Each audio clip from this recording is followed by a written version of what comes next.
이명박 전 대통령이 21시간 동안 검찰 조사를 받고 논현동 자택으로 돌아갔습니다. 이 전 대통령은 밤샘 조사에서 혐의를 대부분 부인했습니다. 네, 그럼 현장 취재 기자 연결해서 자세한 내용 들어보겠습니다. 신아람 기자, 이 전 대통령이 오늘 아침이 돼서야 집으로 돌아가는 거죠?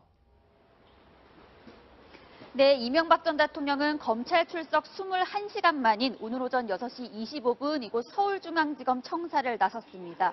이 전 대통령은 어제 포토라인에서 대국민 메시지를 발표했지만 오늘은 신경과 다스 실소유주 의혹을 묻는 취재진의 질문에 답하지 않았습니다. 그리고 취재진과 변호인단을 향해 다들 수고하셨다는 말만 남겼습니다. 이 전 대통령은 검찰 조사 내내 모르는 일이라며 혐의 대부분을 부인한 걸로 파악됐습니다. 조사 자체는 자정쯤에 끝났지만 검찰이 작성한 피의자 신문 조서를 검토하는 데 6시간 넘게 걸렸습니다. 검찰은 이번 조사 내용을 바탕으로 이 전 대통령에 대한 구속영장 청구 여부를 결정할 방침입니다. 자, 이명박 전 대통령이 논현동 자택으로 바로 돌아간 거죠? 네, 그렇습니다. 이 전 대통령은 검찰에서 출발한 지 8분 만인 오전 6시 33분 논현동 자택에 도착했습니다. 자택 앞에선 그의 참모들이 이 전 대통령을 기다리고 있었습니다. 앞서 맹영규 전 장관과 장다사로 전 총무기획관, 김효재 전 수석과 유인촌 전 장관 등 20명 안팎의 참모들이 새벽 2시를 전후로 논현동에 모였습니다. 이 전 대통령은 휴식을 취한 뒤 변호인단 그리고 참모들과 함께 향후 대책을 논의할 것으로 보입니다. 지금까지 서울중앙지검에서 전해드렸습니다. 네, 들으신 대로 이명박 전 대통령 오늘 검찰 출석 21시간 만에 집에 돌아갔습니다. 네, 자세한 이야기 사회부 법조팀 강영석 기자와 함께 짚어보겠습니다. 네, 안녕하세요. 안녕하세요. 네. 네, 먼저 이명박 전 대통령 오늘 귀가하면서 어떤 말을 남겼는지 일단 그 모습부터 확인해 보시겠습니다.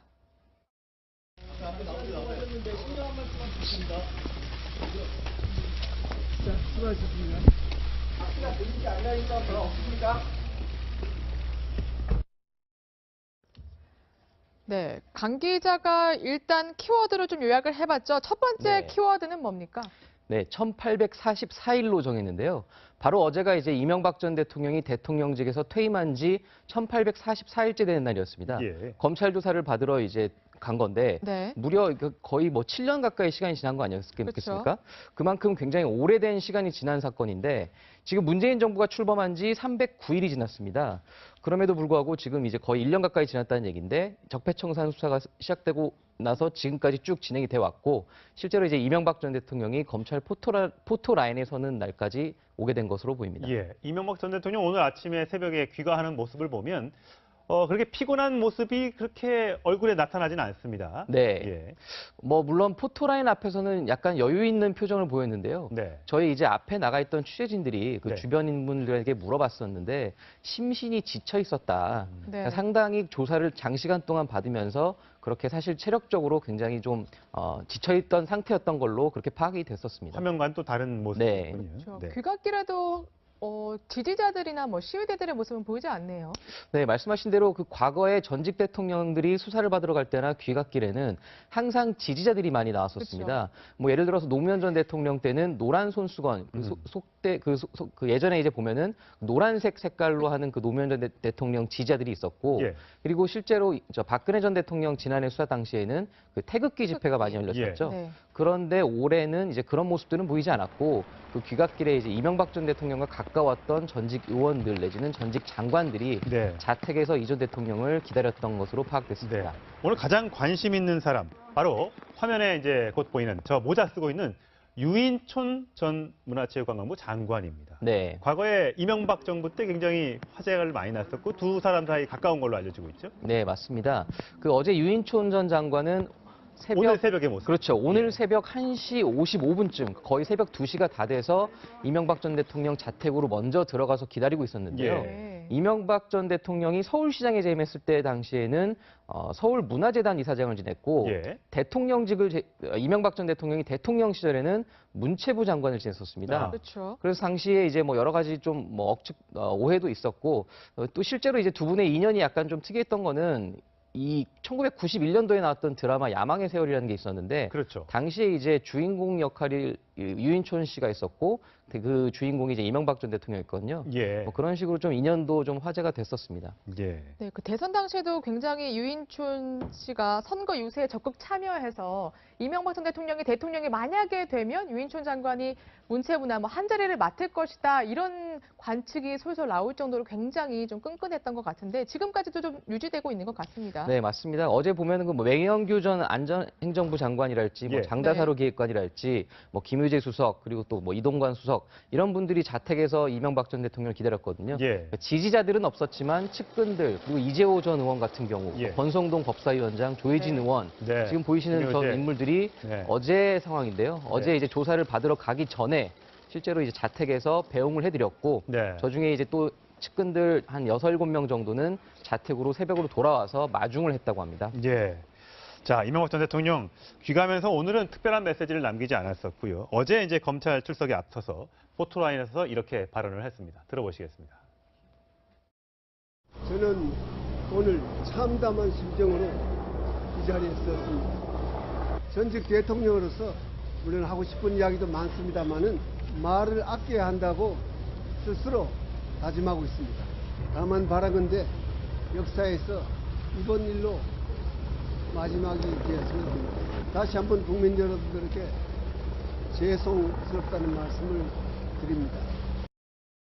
네, 아무래도 저 발언, 그러니까 어떤 말을 포토라인에서 할지 굉장히 신중하게 네. 준비를 했을 것 같은데 그래서 A4 용지를 이렇게 들고 있더라고요. 네. 근데 취재진들이 그 A4 용지에 쓰인 말들을 잘 살펴보니 읽지 않은 한 문장이 있었다고 하는데 네. 그게 뭐 실수로 누락된 건가요? 아니면 의도적으로 좀 뺀 것으로 보이나요? 아마 고심 끝에 의도적으로 읽지 않은 것으로 네, 보입니다. 어떤 문장이죠? 지금 보여드린 대로 이번 일이 모든 정치적 상황을 떠나 공정하게 이루어지길 기대합니다. 라는 문장이었는데요. 예. 이게 사실 이게 굉장히 여러 가지 해석을 나올 수 있는 문장인데 이 표적 수사에 대해서 굉장히 큰 불만을 내비치지 않았습니까? 예. 1월 17일 기자회견 당시에는 나를 향한 표적 수사다라고 강한 톤으로 비판을 했었는데 예. 아무래도 포토라인 앞에서 실제로 검찰 수사를 앞두고 있는 입장에서 자신의 수사가 어떤 방향으로 진행되는지에 대해서 불만을 드러낼 경우에 법치주의가 약간 훼손된 게 아니냐 이런 비판을 받을 수 있거든요. 예. 다만 이 전 대통령은 이 대목에 대해서는 검찰 간부들과 면담 자리에서는 말을 했다고 합니다. 아, 그래요? 그러면서 이제 편견 없이 조사를 해달라 네. 이런 말까지 저 한동훈 한동훈 중앙지검 3차장 검사와 이제 녹차를 마시면서 예. 간부들과 이런 얘기를 나누긴 했다고 합니다. 그렇군요. 자, MB의 기나긴 하루라고 제가 정리를 해봤는데 어제 21시간 동안 검찰청사에 있었습니다.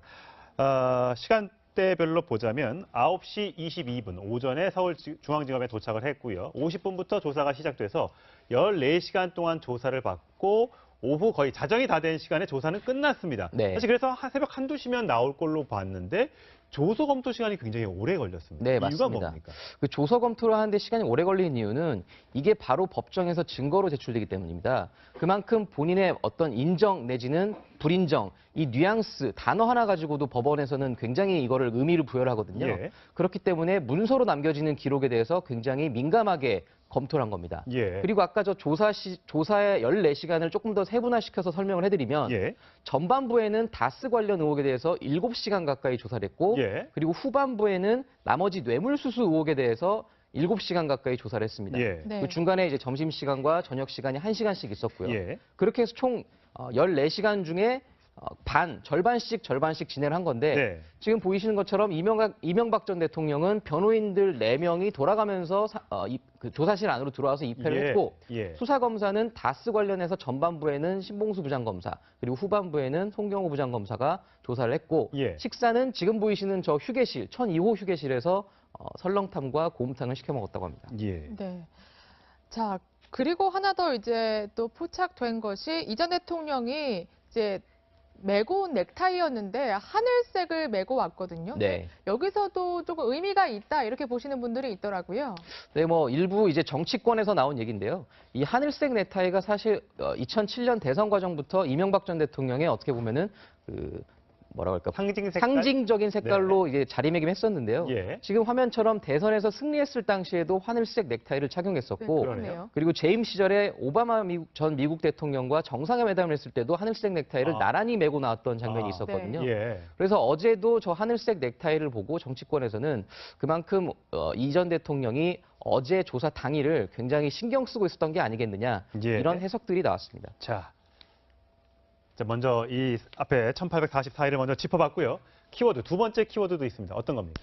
네, 두 번째 키워드는 다스는 누구 것이라고 정해봤습니다. 정말 네. 궁금합니다. 네. 뭐 지난해 국정감사 때부터 꾸준히 나왔던 얘기였죠. 다스는 누구 겁니까?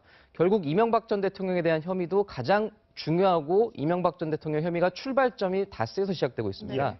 그래서 신봉수 부장검사가 조사가 처음 시작되자마자 다스 관련 혐의에 대해서 질문을 하기 시작했던 거고요. 예. 네. 하지만 이명박 전 대통령은 결국 내 건 아니다. 네. 뭐 이상은 회장의 것이라는 취지로 본인과는 관계없는 회사라는 취지로 답변을 했다고 합니다. 예. 그래서 지금 혐의가 이제 다스에서 시작돼서 나머지 차명재산 내지는 비자금, 횡령, 조세포탈까지 이어지는 혐의들이 예. 있거든요.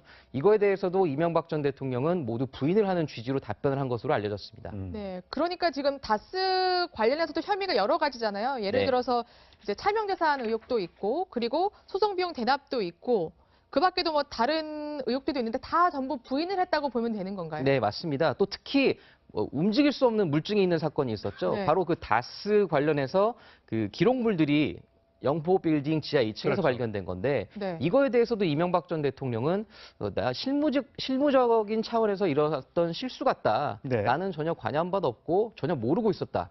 이런 취지로 한마디로 그 모르쇠 전략으로 일관했다고 볼 수 있겠습니다. 네. 하여튼 뭐 혐의별로 따지면 나와는 무관한 재산이다.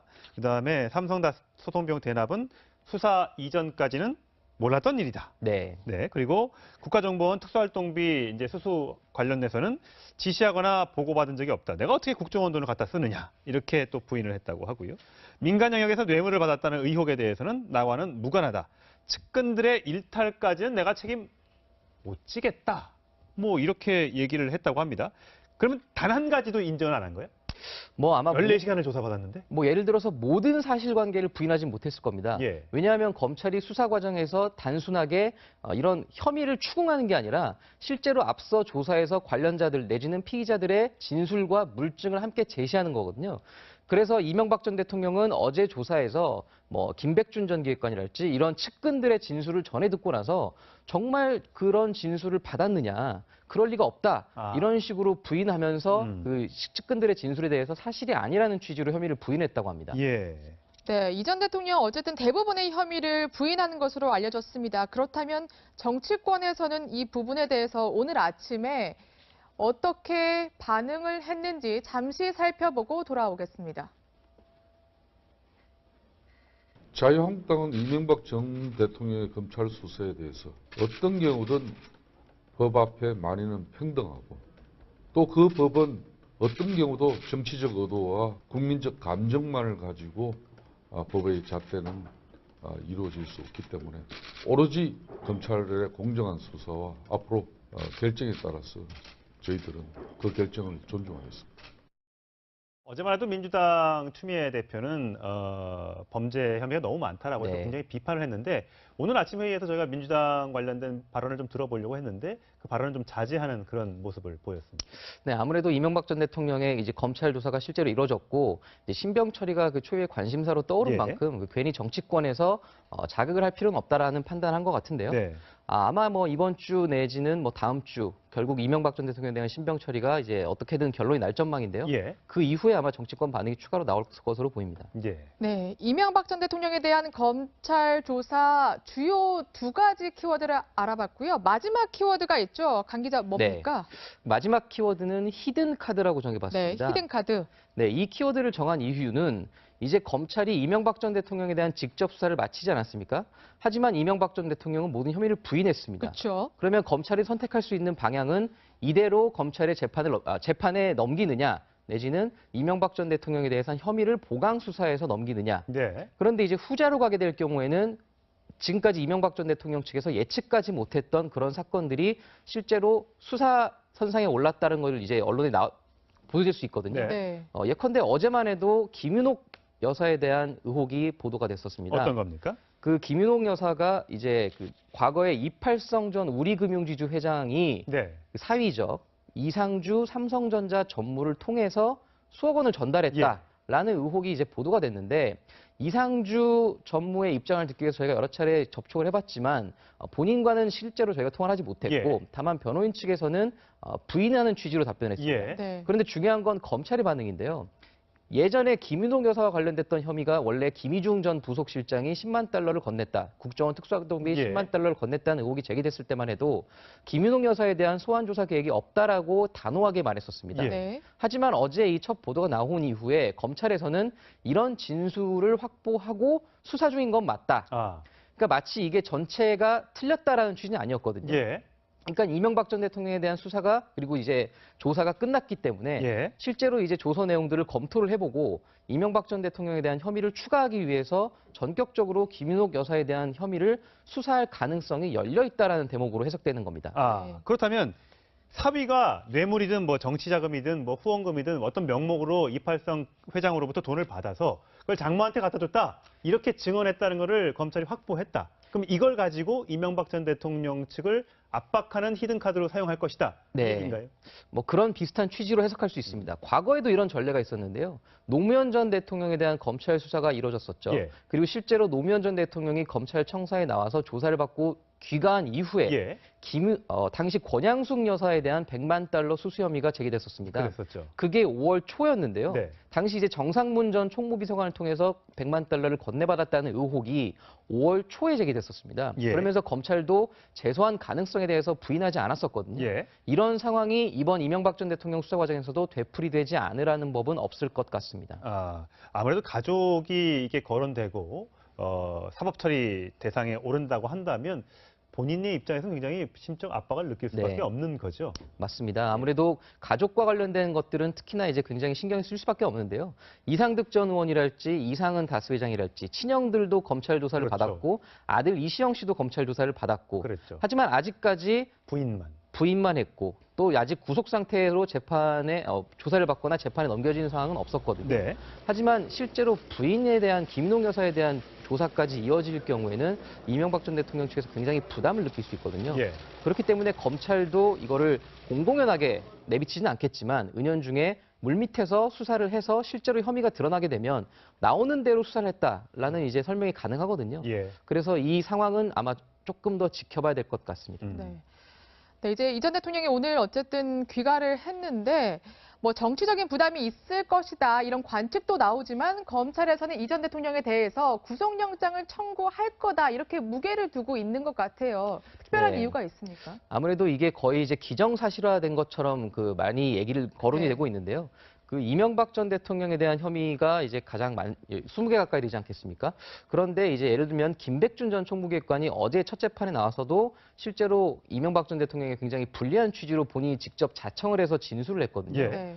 이만큼 그런 김백준 전 기획관마저 방조범에도 불구하고 구속 상태로 재판에 넘겨졌기 때문에 네. 주범으로 공소장 그리고 압수수색 영장에서 여러 차례 적시됐던 네. 이명박 전 대통령을 불구속 상태로 넘기는 것은 형평성에 맞지 않다는 의견이 가장 많고요. 예. 사실 법원에서 가장 크게 고려를 하는 게 증거인멸의 우려입니다. 아. 네. 뭐 사안의 중대성이랄지 뭐 도주의 우려 이런 것도 물론 고려를 하지만 법원이 기각과 발부에 가장 큰 이 영향을 미치는 것은 사실 법관들도 다 손을 꼽고 있지만 예. 바로 증거인멸의 가능성인데 예. 현재까지 아직 이명박 전 대통령에 대한 그 혐의와 관련된 피의자들 내지는 참고인들이 불구속 상태에 있는 피의자들이 많습니다. 예. 네. 그렇다 보니까 검찰로서도 그리고 법원으로서도 이명박 전 대통령이 증거인멸을 할 우려가 있다.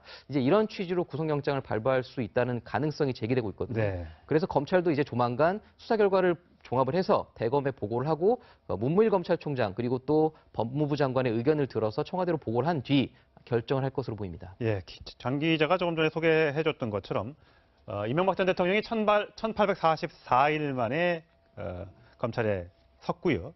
그리고 이제 다스는 누구 것이라는 질문에 대부분의 혐의에 대해서 부인을 했었고요. 마지막으로 그래서 검찰이 김용 여사 등 히든카드를 가지고 이명박 전 대통령 측을 압박할 것이란 내용까지 과연 이명박 전 대통령에 대한 기소 시점은 언제가 될지, 구속영장은 언제 청구가 될지 등등이 관심사로 남고 있습니다. 오늘 말씀 잘 들었습니다. 네.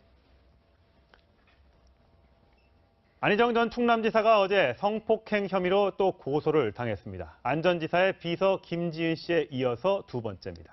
네, 그럼 취재기자 연결해서 자세한 내용 들어보겠습니다. 서상희 기자. 네, 서울 서부지검입니다. 네, 어제 검찰에 고소장이 접수됐죠. 거기에 적힌 안 전 지사의 혐의는 뭡니까? 네, 안희정 전 지사에게 성폭행을 당했다고 주장해온 여성 A씨는 어제 변호인단을 통해 고소장을 제출했는데요. 모두 3가지 혐의가 적혀 있었습니다. 업무상 위력에 의한 추행과 간음, 그리고 강제 추행입니다.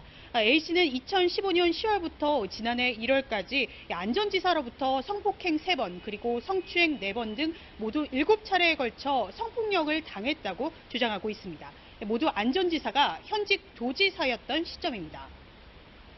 자, 그런데 이번에 성폭행 피해를 당했다고 주장하는 여성도 2차 피해를 호소하고 있다면서요. 네, 앞서 첫 번째 고소인이죠. 김지은 씨는 자신을 향한 악의적인 소문과 또 신상 털기 같은 그런 2차 피해가 고통스럽다며 자필 편지를 공개하기도 했습니다. 변호인단은 두 번째 고소인인 A씨 역시 심리적으로 불안한 상태라고 밝혔는데요. 자신의 신분이나 거주지 등이 노출될까 봐 몹시 두렵고 힘든 상황이라고 밝혔습니다. A씨 변호인단은 때문에 위급 상황 때 검찰 수사팀이 A씨의 위치를 추적하거나 또 이 조사도 비공개로 받을 수 있게 또 피해자 보호 요청을 했습니다.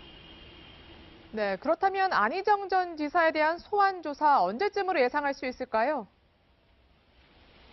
네, 이르면 오는 주말쯤 안 전 지사의 소환이 이루어질 것으로 전망이 됩니다. 어제 고소장이 추가로 접수된 만큼 안 전 지사에 대한 새로운 사실을 확인하기 위해서도 소환이 불가피하다는 예상이 나오는데요. 검찰은 이번 고소 사건과 함께 김지은 씨 사건을 더불어서 신속하게 수사를 하겠다는 방침입니다. 어제 안 전 지사의 충남도청 집무실을 이틀째 압수수색한 검찰은 확보한 자료를 분석하는 데 주력하고 있습니다. 한편 연출가 이윤택 씨 등 성폭행 혐의 등을 조사하는 경찰은 다가오는 오는 17일 오전 이윤택 씨를 소환해 피의자 신분으로 조사하겠다고 밝혔습니다. 지금까지 서울 서부지검에서 전해드렸습니다. 네, 성추행 의혹이 제기된 정봉주 전 의원이 조금 전 민주당에 복당 신청서를 냈습니다. 당이 허위 사실로 복당을 거부해선 안 된다고 주장하고 있습니다. 네, 그럼 취재기자 연결하겠습니다. 김기정 기자. 네, 국기입니다. 네, 정봉주 전 의원 당초 민주당 서울시당에 복당을 신청할 것으로 알려졌는데 갑자기 민주당 중앙당으로 바꿔서 복당을 신청한 이유가 혹시 따로 있습니까? 네, 성추행 의혹이 제기된 정봉주 전 의원이 조금 전인 오전 9시 50분쯤 서울 여의도의 더불어민주당 당사를 찾아 복당 원서를 제출했습니다. 앞서 서울시당에 냈던 복당 신청을 철회하고 중앙당의 심사를 받아보겠다는 겁니다. 민주당 당사를 찾은 정 전 의원은 광역단체장 출마가 목적이면 중앙당에서 심사하는 게 관리라며 신청 배경을 설명했습니다. 성추행 의혹을 최초로 제기했던 인터넷 언론의 보도에 대해선 허위라며 제기된 성추행 의혹에 대해서도 거듭 부인했습니다. 정 전 의원이 중앙당에 복당을 신청하면서 당초 오늘로 예정됐던 정 전 의원의 복당 심사는 연기될 전망입니다. 자, 박수현 전 청와대 대변인은 결국 충남지사 도전의 뜻을 접었죠. 네, 더불어민주당 충남도지사 예비후보였던 박수현 전 청와대 대변인이 어제 오후 전격적으로 출마 포기를 선언했습니다. 불륜과 내연녀 부정공천 의혹이 제기된 지 8일 만입니다. 박수현 전 대변인은 더러운 의혹을 덮어쓴 채 사퇴하면 그대로 인정하는 것이라 싸울 시간이 필요했다며 사퇴를 미룬 이유를 설명했습니다. 사퇴와는 별개로 법의 심판을 통해 명예를 되찾겠다고도 밝혔습니다.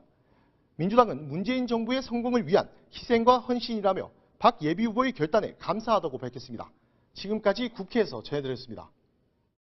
네, 미투가 이 지방선거 정치권에 미치는 파장도 적지 않습니다. 6.13 지방선거를 꼭 90일 앞두고 정권 심판론을 내건 자유한국당이 광역단체장 후보 면접을 시작했습니다.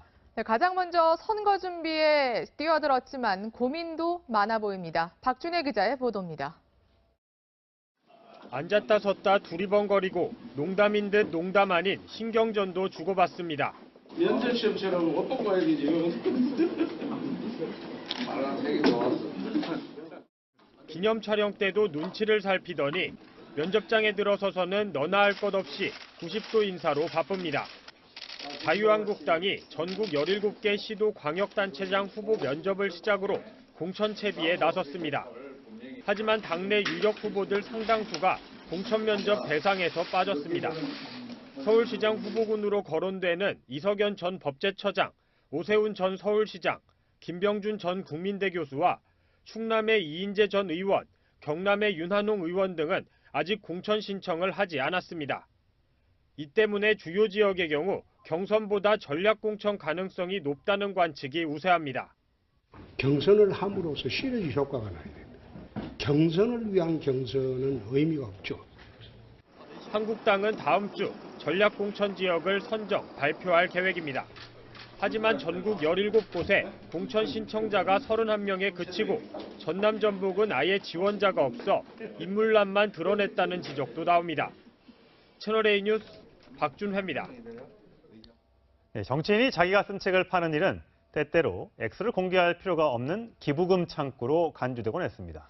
6.13 지방선거를 앞두고 요즘도 출판 기념회가 성황을 이루고 있는데요. 하지만 조심조심하는 기색이 엿보입니다. 김민재 기자가 취재했습니다. 더불어민주당 서울시장 후보 경선을 준비 중인 우상호 의원의 출판 기념회. 누가 얼마를 내는지 볼 수 있도록 개방된 모금함을 놓았습니다. 경쟁자인 박영선 의원은 서점에서 행사를 열어 정가에 계산하도록 했습니다. 경기도지사에 도전하는 전해철 의원은 아예 책 판매대를 없앴습니다. 정치인들의 출판 기념회는 그동안 정가보다 더 비싸게 팔아도 수익을 신고할 의무가 없어서 정치 자금을 모으는 수단으로 악용됐습니다.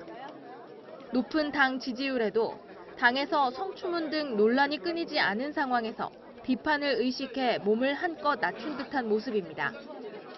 그렇다고 구태의연한 모습이 완전히 사라진 건 아닙니다. 일부 출판 기념회에서는 여전히 5만 원짜리 지폐 뭉치가 오가기도 합니다. 책값으로 내신 액수가 좀 큰 것 같아서. 정치인이잖아요. 저희 회장님하고 좀 절친이신데 제가 대신 왔어요.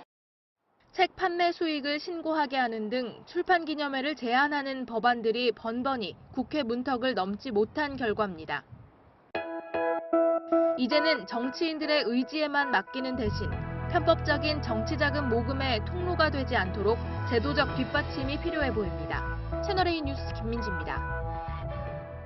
네, 관련 소식 직접 취재한 김민지 기자 나왔습니다. 안녕하십니까? 안녕하세요. 지금도 저렇게 아직도 돈 봉투 넣는군요. 네, 이제 오늘부터 할 수 없게 됩니다. 오늘부터 안 되는 거예요? 네, 후보들은 할 수 없습니다. 그렇군요. 자, 홍준표 자유한국당 대표도 책을 낼 예정이라면서요? 네, 어제 SNS를 통해서 밝힌 내용인데요. 네. 출판 기념회를 하겠다기보다는 이제 책을 내겠다고 밝혔습니다. 제목은 꿈꾸는 로맨티스트라는 제목인데요. 아, 책 제목이 꿈꾸는 로맨티스트. 네, 지금 보시다시피 문재인 정권의 전국 운영에 대한 소신을 정리해서 책을 내겠다는 건데요. 네. 이렇게 꿈꾸는 로맨티스트라는 것은 예전 과거에도 본인이 그 미니 홈페이지 시절에 제목으로 썼던 제목이기도 해서 본인의 트레이드 마크처럼 돼 있는 거죠? 네, 인연이 깊은 단어라고 합니다. 예. 어쨌든 듣고 보면 지금 현재 정치권에서 불고 있는 미투 운동과도 연관지어 생각할 수 있겠다라는 생각이 좀 드네요. 이렇게 또 밝힌 걸. 네, 미묘한 시점에 좀 이렇게 나와서 그런데요. 네. 이번에 발간할 책의 제목, 이 꿈꾸는 로맨티스트라는 제목이 이전 저서인 나 돌아가고 싶다의 한 꼭지라고 합니다. 예.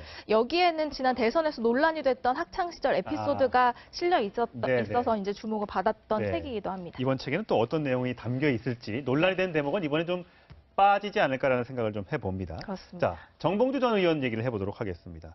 오늘 조금 전에 9시 45분에 복당 신청서를 냈는데 복당 신청서를 내면서 자, 지금 한참 일고 있는 이 성추행 의혹에 관한 질문을 받고 이렇게 대답했습니다. 들어보시죠. 제가 그분을 왜 고소하죠? 그분은 이 쟁점에 끼어들고 싶은 사람일 뿐입니다. 별로 관심이 없어요. 온갖 부정한 행위를 해서 밀건스에서 제명됐던 사람입니다. 그중에서 고의든 고의가 아니든 가장 허위라고 판단한 부분만 저희가 추렸습니다. 그러니까 이제 정봉주 전 의원을 호텔로 데려다 뒀다 하는 사람이 이제 어제 드디어 실명을 공개하고 이제 얼굴까지 공개한 상태에서 내가 데려다 준 거 맞다. 왜 정봉주 전 의원 거짓말하느냐. 이제 이렇게 해서 진실 공방이 오가고 있으니까 네. 왜 그럼 그 사람은 고소하지 않느냐라고 했던 데 대한 반응인 거죠. 네, 그렇습니다. 그러니까 이거에 대해 설명하기로는 이 쟁점에 정말 끼고 싶어서 안달이 난 사람인데 내가 왜 고소를 해서 더 네. 띄워주느냐, 뭐 이런 취지의 발언인데요. 어제 실명을 공개하지 않았습니까? 예. 이제 실명을 공개하면서 정봉주 의원에 대한 폭로를 계속 이어가고 있는데 여기에도 또 배경이 좀 있어 보입니다. 예. 이거 보고 보도를 하면서 본인이 정봉주 전 의원의 추종자들로부터 지금 2차 피해를 당하고 있다. 예. 말할 수 없는 뭐 이렇게 좀 이렇게 공격을 당하고 예. 있다라고 하면서 정 전 의원이 좀 공지를 내려서 이런 것들을 못하게 해달라 예. 이런 말도 덧붙였거든요. 예. 아무래도 실명과 이름까지 사진까지 공개를 하면서 적극적으로 방어에 나서는 모습입니다. 예. 마침 정봉주 전 의원이 이제 그 당에서 이렇게 나가게 될 때는 이제 BBK 사건으로 인해서 유죄 판결을 받지 않았었습니까? 네, 네. 이제 그 이후에 마침 또 이제 공교롭게도 이명박 전 대통령이 어제 검찰 포토라인에 섰는데, 자, 이 부분 때문에 내가 당에서 나왔으니 이 부분이 이제 해결됐으니 나는 민주당으로 돌아가야겠다라고 주장을 하고 있는 건데 민주당에서의 반응이 좀 궁금합니다. 민주당은 사실상 지금 좀 부담스러울 수밖에 없는 상황이거든요. 예. 보면은 지금 그동안 성추문에 의해서 이미지를 많이 타격을 입어서 지금 지방선거 걱정이 되는 데다가 그렇죠. 안희정 전 지사도 있고 박수현 전 대변인도 있고 그렇죠. 또 뭐 그만뒀습니다만 민병두 또 의원도 있고요. 네, 연이어서 이런 일들이 생기다 보니까 지금 이미지에 타격을 입는 것이 굉장히 부담스러운 데다가 또 하나 이 복당을 결정을 내리기에는 그런 이유 때문에 또 부담이 되는 겁니다. 아직까지 물론 본인은 아니라고 하지만 네. 자꾸만 굴러가는 게 이슈가 되다 보면 당에 부담이 된다. 봐주기 아니냐 이런 좀 그 공격도 올 수가 있고요. 예. 또 하나는 정봉주 전 의원 사태가 지금 보아하니 장기화될 것처럼 보이거든요. 예. 계속해서 추가 폭로가 나오고 있고 법적 고소가 이어지면서 장기화될 것 같으니까 네.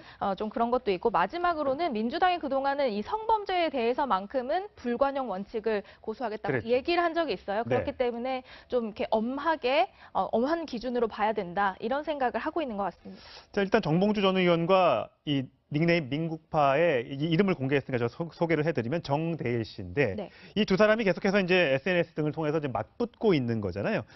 정봉주 전 의원은 서울시장 캠프 준비 중에 이 자필 반성문을 제출하면서 용서를 빌었던 사람이다라고 얘기를 하고 있는 반면에 이 정대일 씨는 지난 12월 10일 지난해겠네요. 정 전 의원이 카페 운영을 도와달라고 부탁을 했고 강퇴 상황에서 어떻게 돕냐 이렇게 물으니까 뭐 짧은 반성 메시지 하나 보내달라고 했다. 이렇게 이제 주장을 하면서 이쪽 부분에 대한 것도 굉장히 지금 첨예하게 맞붙어 있어요. 누구 말이 맞는지 모르겠습니다. 네, 그러니까 추가 폭로를 닉네임 민국파가 하니까 이제 자필 반성문까지 제출했던 사람 이렇게 예. 공격을 하고 싶었던 것 그게 같은데요. 자필 반성문이 이 내용이라는 얘기죠? 네, 예. 그러니까 이제 사면을 받고 복권을 받고 나서 이제 카페 운영할 사람이 필요했던 모양이에요. 네. 그래서 좀 그 부탁을 했더니 지금 강퇴 상황이니까 어떻게 해야 되냐 물었더니 이제 뭐 짧은 반성 메시지 하나 정도 보내라 이런 문자 내용을 네. 공개하면서 뭐 그 정도 내용이지 자기가 엄청 잘못한 것처럼 하는 건 뭐 이렇게 사실이 아니다는 취지로 이야기한 것 같습니다. 예.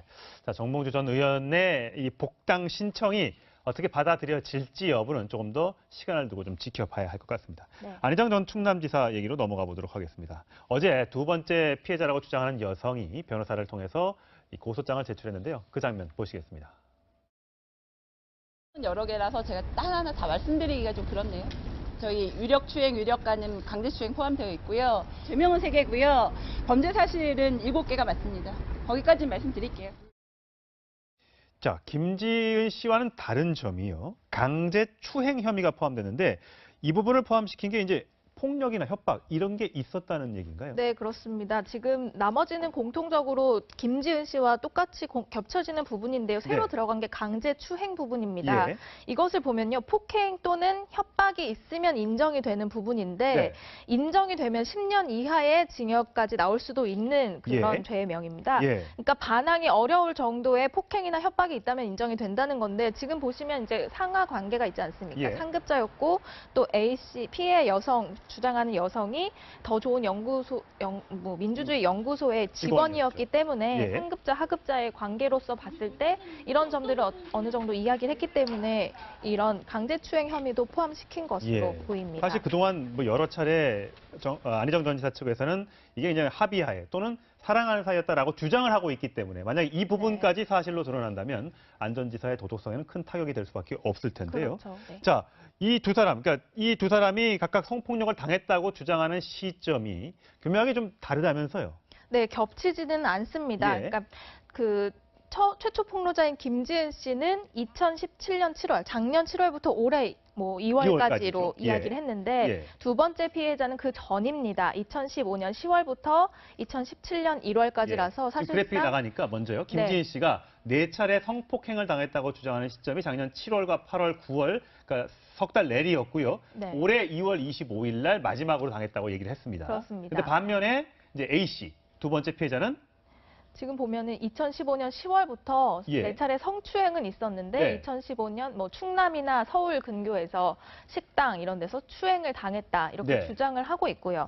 또 그 성폭행 관련해서는 3차례 있었는데 서초 호텔, 서울 중구 호텔, 또 서울 여의도 호텔에서 다 호텔이네요. 네, 이렇게 성폭행을 당했다 이런 주장이 있습니다. 그러니까 2015년부터 2016년까지는 A 씨와 이런 그 관계가 있었던 걸로 성폭력이 있었던 걸로 지금 피해자가 주장을 하고 있고 김지은 씨는 그 이후인 2017년 이렇게 그렇습니다. 된다는 얘기죠. 네.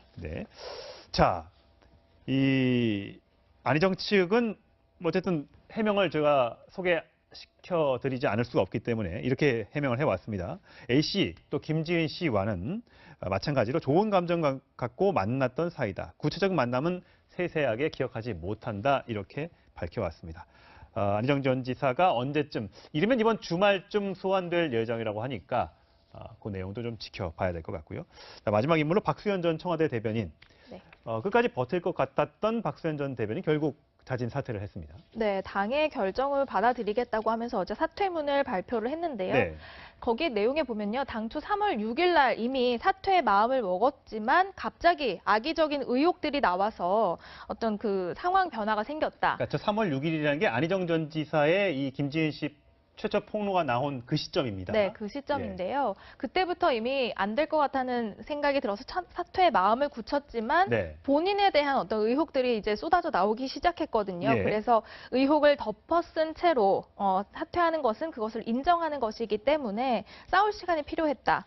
그래서 당 최고위나 이런 걸 통해서 충분히 당에는 소명을 했고 당에서도 자신의 소명을 모두 수용을 했다. 이런 얘기를 하면서 사퇴를 했습니다. 어제 사퇴서에 보니까 이런 대목이 있던데요. 문 대통령이 정무석까지 보내서 당을 설득하려고 했다. 그러니까 한병도 청와대 정무석이 청와대 출마하라 마라 할 상황이 아니다 이렇게 얘기를 했습니다만 본인이 어쨌든 청와대 대변인을 했으니까 나름대로 인정을 받고 이렇게 지방선거에 출마하게 됐는데 이런 불미스러운 일로 낙마를 할 위기에 처했는데도 청와대가 날 믿고 해줬다라고 하는 뉘앙스처럼 보여요. 네, 충분히 그런 점을 이렇게 소구하려는 모양이었는데요. 청와대나 당 모두에서 부인을 했습니다.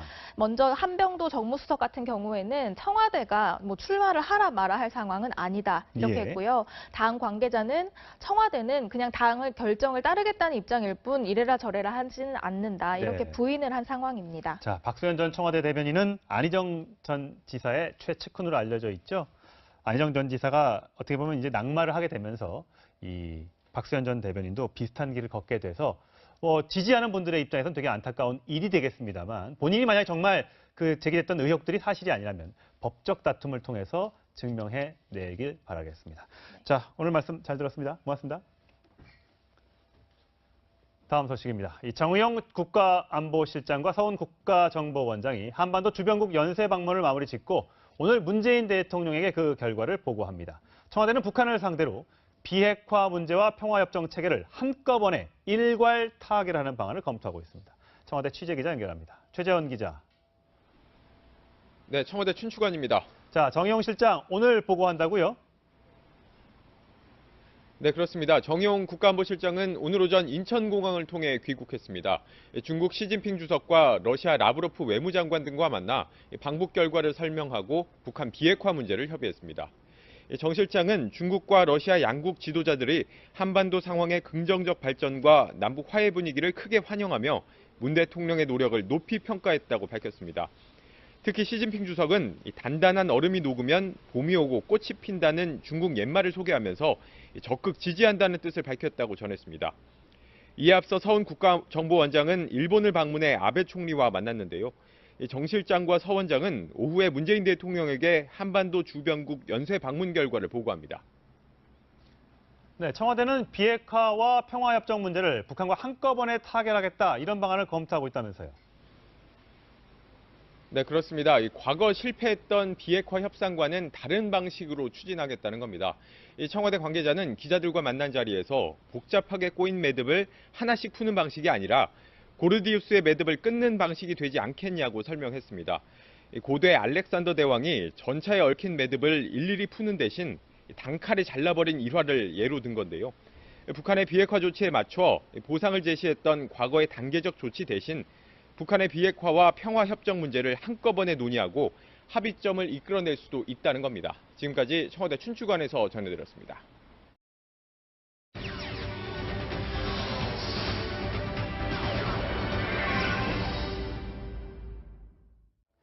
오늘의 333 뉴스 먼저 사회 뉴스입니다.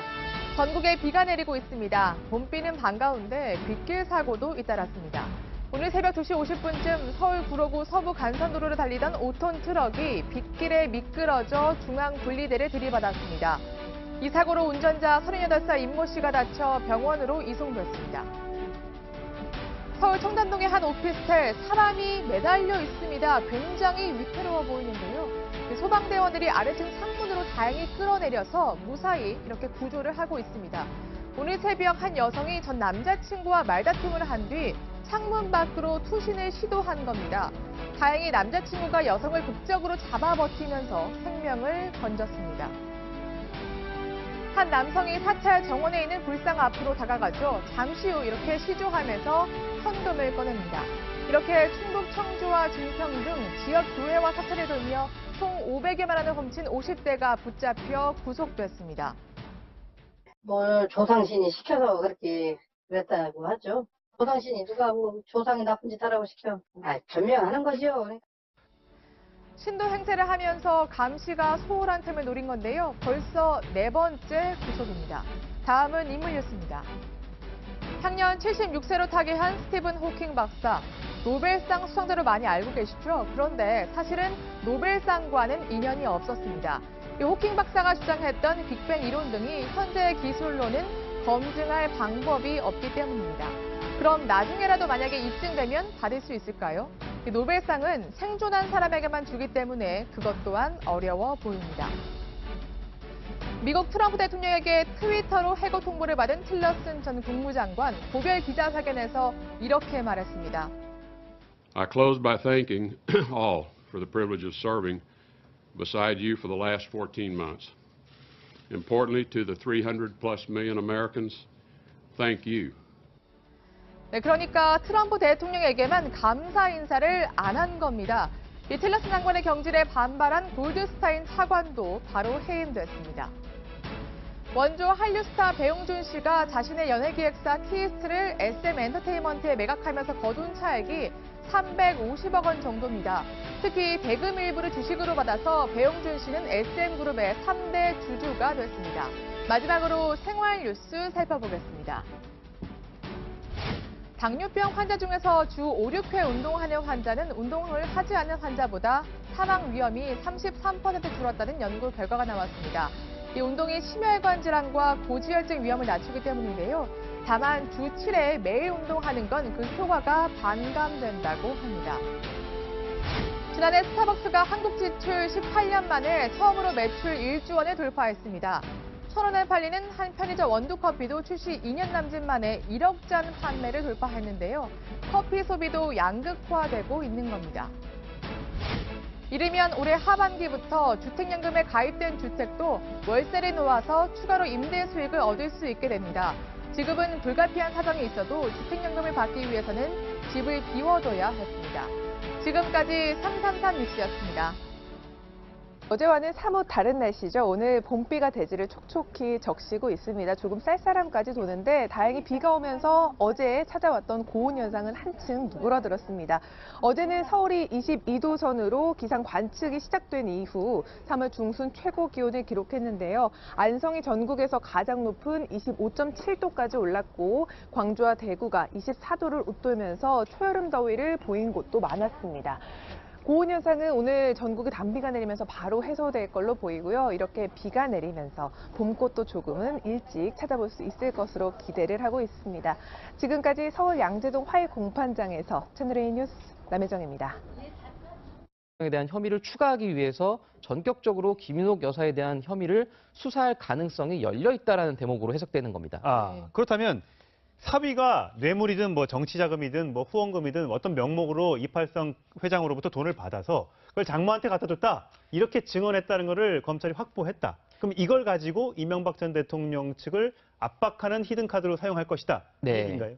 뭐 그런 비슷한 취지로 해석할 수 있습니다. 과거에도 이런 전례가 있었는데요. 노무현 전 대통령에 대한 검찰 수사가 이루어졌었죠. 예. 그리고 실제로 노무현 전 대통령이 검찰 청사에 나와서 조사를 받고 귀가한 이후에 당시 권양숙 여사에 대한 100만 달러 수수 혐의가 제기됐었습니다. 그랬었죠. 그게 5월 초였는데요. 네. 당시 이제 정상문 전 총무비서관을 통해서 100만 달러를 건네받았다는 의혹이 5월 초에 제기됐었습니다. 예. 그러면서 검찰도 제소한 가능성에 대해서 부인하지 않았었거든요. 예. 이런 상황이 이번 이명박 전 대통령 수사 과정에서도 되풀이되지 않으라는 법은 없을 것 같습니다. 아무래도 가족이 이게 거론되고 사법 처리 대상에 오른다고 한다면 본인의 입장에서는 굉장히 심적 압박을 느낄 수밖에 없는 거죠. 맞습니다. 아무래도 가족과 관련된 것들은 특히나 이제 굉장히 신경을 쓸 수밖에 없는데요. 이상득 전 의원이랄지 이상은 다스 회장이랄지 친형들도 검찰 조사를 받았고 아들 이시영 씨도 검찰 조사를 받았고 하지만 아직까지 부인만 했고 또 아직 구속 상태로 재판에 조사를 받거나 재판에 넘겨지는 상황은 없었거든요. 네. 하지만 실제로 부인에 대한 김윤옥 여사에 대한 조사까지 이어질 경우에는 이명박 전 대통령 측에서 굉장히 부담을 느낄 수 있거든요. 그렇기 때문에 검찰도 이거를 공공연하게 내비치지는 않겠지만 은연중에 물밑에서 수사를 해서 실제로 혐의가 드러나게 되면 나오는 대로 수사를 했다라는 이제 설명이 가능하거든요. 그래서 이 상황은 아마 조금 더 지켜봐야 될 것 같습니다.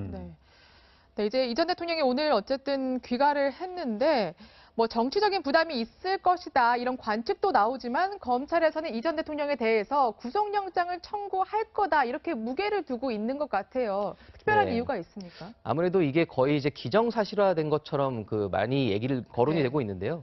그 이명박 전 대통령에 대한 혐의가 이제 가장 20개 가까이 되지 않겠습니까? 그런데 이제 예를 들면 김백준 전 총무기획관이 어제 첫 재판에 나와서도 실제로 이명박 전 대통령에 굉장히 불리한 취지로 본인이 직접 자청을 해서 진술을 했거든요. 이만큼 그런 김백준 전 기획관마저 방조범에도 불구하고 구속 상태로 재판에 넘겨졌기 때문에 주범으로 공소장 그리고 압수수색 영장에서 여러 차례 적시됐던 이명박 전 대통령을 불구속 상태로 넘기는 것은 형평성에 맞지 않다는 의견이 가장 많고요. 사실 법원에서 가장 크게 고려를 하는 게 증거인멸의 우려입니다. 뭐 사안의 중대성이랄지 뭐 도주의 우려 이런 것도 물론 고려를 하지만 법원이 기각과 발부에 가장 큰 이 영향을 미치는 것은 사실 법관들도 다 손을 꼽고 있지만 바로 증거인멸의 가능성인데 현재까지 아직 이명박 전 대통령에 대한 그 혐의와 관련된 피의자들 내지는 참고인들이 불구속 상태에 있는 피의자들이 많습니다. 그렇다 보니까 검찰로서도 그리고 법원으로서도 이명박 전 대통령이 증거인멸을 할 우려가 있다. 이제 이런 취지로 구속영장을 발부할 수 있다는 가능성이 제기되고 있거든요. 그래서 검찰도 이제 조만간 수사 결과를 종합을 해서 대검에 보고를 하고 문무일 검찰총장 그리고 또 법무부 장관의 의견을 들어서 청와대로 보고를 한 뒤 결정을 할 것으로 보입니다. 장 기자가 조금 전에 소개해줬던 것처럼 이명박 전 대통령이 1844일 만에 검찰에 섰고요. 그리고 이제 다스는 누구 것이라는 질문에 대부분의 혐의에 대해서 부인을 했었고요. 마지막으로 그래서 검찰이 김용 여사 등 히든카드를 가지고 이명박 전 대통령 측을 압박할 것이란 내용까지 과연 이명박 전 대통령에 대한 기소 시점은 언제가 될지, 구속영장은 언제 청구가 될지 등등이 관심사로 남고 있습니다. 오늘 말씀 잘 들었습니다. 안희정 전 충남지사가 어제 성폭행 혐의로 또 고소를 당했습니다. 안 전 지사의 비서 김지은 씨에 이어서 두 번째입니다. 네, 그럼 취재기자 연결해서 자세한 내용 들어보겠습니다. 서상희 기자. 네, 서울 서부지검입니다. 네, 어제 검찰에 고소장이 접수됐죠. 거기에 적힌 안전지사의 혐의는 뭡니까? 네, 안희정 전 지사에게 성폭행을 당했다고 주장해온 여성 A씨는 어제 변호인단을 통해 고소장을 제출했는데요. 모두 3가지 혐의가 적혀 있었습니다. 업무상 위력에 의한 추행과 간음, 그리고 강제 추행입니다. A씨는 2015년 10월부터 지난해 1월까지 안전지사로부터 성폭행 3번, 그리고 성추행 4번 등 모두 7차례에 걸쳐 성폭력을 당했다고 주장하고 있습니다. 모두 안전지사가 현직 도지사였던 시점입니다. 자, 그런데 이번에 성폭행 피해를 당했다고 주장하는 여성도 2차 피해를 호소하고 있다면서요. 네, 앞서 첫 번째 고소인이죠. 김지은 씨는 자신을 향한 악의적인 소문과 또 신상 털기 같은 그런 2차 피해가 고통스럽다며 자필 편지를 공개하기도 했습니다. 변호인단은 두 번째 고소인인 A씨 역시 심리적으로 불안한 상태라고 밝혔는데요.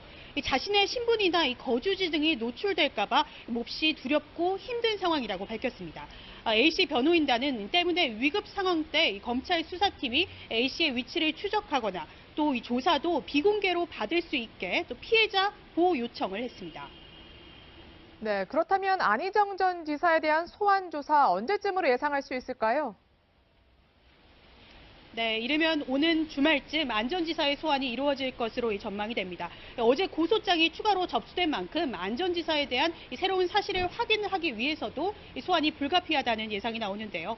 검찰은 이번 고소 사건과 함께 김지은 씨 사건을 더불어서 신속하게 수사를 하겠다는 방침입니다. 어제 안전지사의 충남도청 집무실을 이틀째 압수수색한 검찰은 확보한 자료를 분석하는 데 주력하고 있습니다.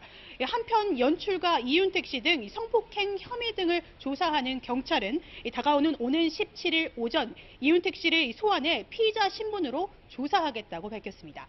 지금까지 서울 서부지검에서 전해드렸습니다. 네, 성추행 의혹이 제기된 정봉주 전 의원이 조금 전 민주당에 복당 신청서를 냈습니다. 당이 허위 사실로 복당을 거부해선 안 된다고 주장하고 있습니다. 네, 그럼 취재기자 연결하겠습니다. 김기정 기자. 네, 국기입니다. 네, 정봉주 전 의원 당초 민주당 서울시당에 복당을 신청할 것으로 알려졌는데 갑자기 민주당 중앙당으로 바꿔서 복당을 신청한 이유가 혹시 따로 있습니까? 네, 성추행 의혹이 제기된 정봉주 전 의원이 조금 전인 오전 9시 50분쯤 서울 여의도의 더불어민주당 당사를 찾아 복당 원서를 제출했습니다. 앞서 서울시당에 냈던 복당 신청을 철회하고 중앙당의 심사를 받아보겠다는 겁니다. 민주당 당사를 찾은 정 전 의원은 광역단체장 출마가 목적이면 중앙당에서 심사하는 게 관례라며 신청 배경을 설명했습니다. 성추행 의혹을 최초로 제기했던 인터넷 언론의 보도에 대해선 허위라며 제기된 성추행 의혹에 대해서도 거듭 부인했습니다.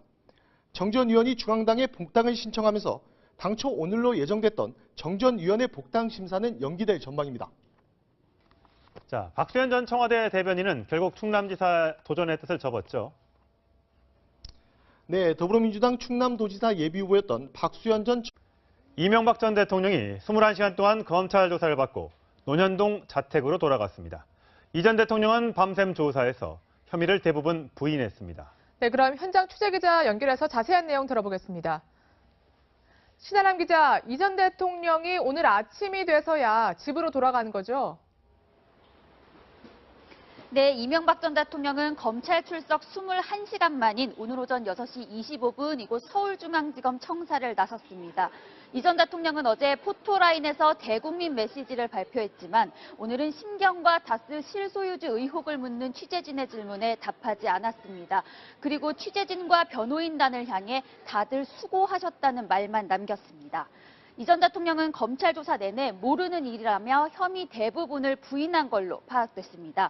조사 자체는 자정쯤에 끝났지만 검찰이 작성한 피의자 신문 조서를 검토하는 데 6시간 넘게 걸렸습니다. 검찰은 이번 조사 내용을 바탕으로 이 전 대통령에 대한 구속영장 청구 여부를 결정할 방침입니다.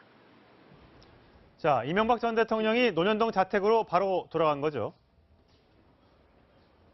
네, 그렇습니다. 이 전 대통령은 검찰에서 출발한 지 8분 만인 오전 6시 33분 논현동 자택에 도착했습니다. 자택 앞에선 그의 참모들이 이 전 대통령을 기다리고 있었습니다. 앞서 맹현규 전 장관과 장다사로 전 총무기획관, 김유재 전 수석과 유인촌 전 장관 등 20명 안팎의 참모들이 새벽 2시를 전후로 논현동에 모였습니다. 이 전 대통령은 휴식을 취한 뒤 변호인단 그리고 참모들과 함께 향후 대책을 논의할 것으로 보입니다. 지금까지 서울중앙지검에서 전해드렸습니다. 네, 들으신 대로 이명박 전 대통령 오늘 검찰 출석 21시간 만에 집에 돌아갔습니다. 네, 자세한 이야기 사회부 법조팀 강영석 기자와 함께 짚어보겠습니다. 네, 안녕하세요. 안녕하세요. 네. 네, 먼저 이명박 전 대통령 오늘 귀가하면서 어떤 말을 남겼는지 일단 그 모습부터 확인해 보시겠습니다.